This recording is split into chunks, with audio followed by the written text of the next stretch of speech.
Je suis là dans une semaine.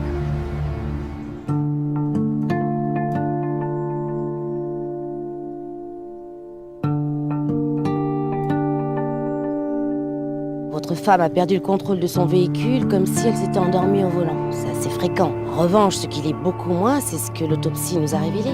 Et je voulais vous présenter toutes mes condoléances. J'imagine très bien ce que ça peut être. Je n'avais que pour moi mon soleil, mon petit cul.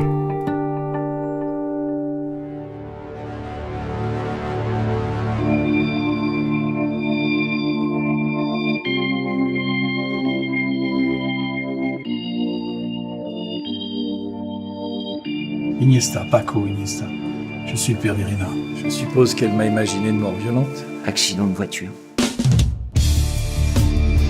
Elle faisait quoi dans ta voiture le soir où elle est morte? Vous essayez de la repêcher? Et si vous décidez de tout me raconter, tout ce que vous savez, ce serait pas mieux? Ferme-la, Paco, tu veux? Ferme ta putain de gueule! Je me demandais simplement si vous pourriez pas me donner les coordonnées de ce monsieur Romero. Ah non, ça je peux pas, monsieur Rubinstein. Ce sont des informations confidentielles, vous comprenez? Vous êtes séduisant, mais vous êtes tout de même un petit peu inquiétant.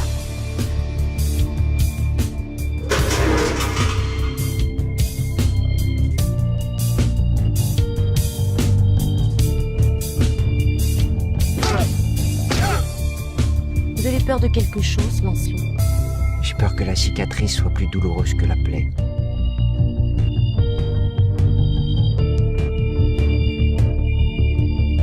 Et Mon cœur transparent, donc adapté du roman éponyme de Véronique Ovaldé.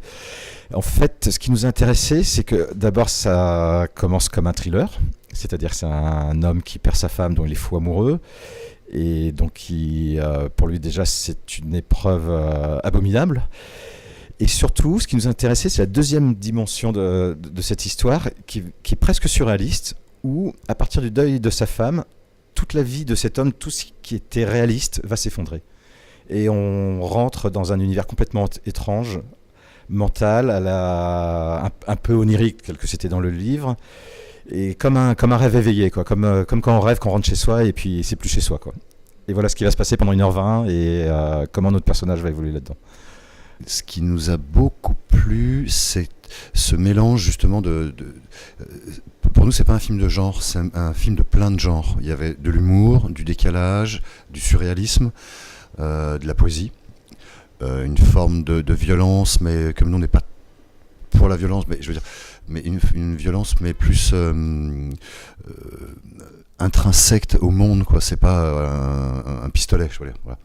Donc c'est aussi, donc il y avait la mort, il y avait la vie et aussi une histoire d'amour. Donc il y avait pas mal de choses.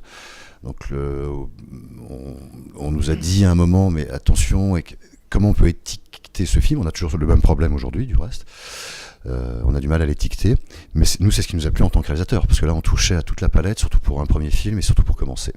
Vous êtes tous les deux co-scénaristes, vous avez travaillé en trio. Comment ça s'est passé justement, l'adaptation, le passage du livre au film? L'adaptation était assez longue parce qu'on travaillait à trois. Nous c'est vrai qu'on est au départ plus réalisateur que scénariste, mais on aime beaucoup comme participer au scénario. En fait, on a respecté l'histoire du livre, mais on a changé la mise en place. Par exemple, ça se passait complètement dans la neige. Nous, on est au bord de la mer au soleil. Voilà, on a essayé des choses comme ça. On a changé bien sûr des scènes. En plus, il y a tout le travail d'adaptation qui fait que toute la vie mentale, qui était très importante en plus dans ce livre, parce qu'on est comme dans le mental d'un homme qui est perdu dans un labyrinthe quand même, et qui va essayer de retrouver pied. Et à la fin, il y arrive ou pas. Donc il fallait le traduire visuellement. Julien Boisselier, pour ça d'ailleurs, a apporté énormément, puisque c'est l'acteur principal qu'on suit pendant tout le film. Il fallait remplacer ces mots et puis aussi réduire, parce que c'est pas un film de 3 heures, quoi. Si le livre, ça aurait pu être un film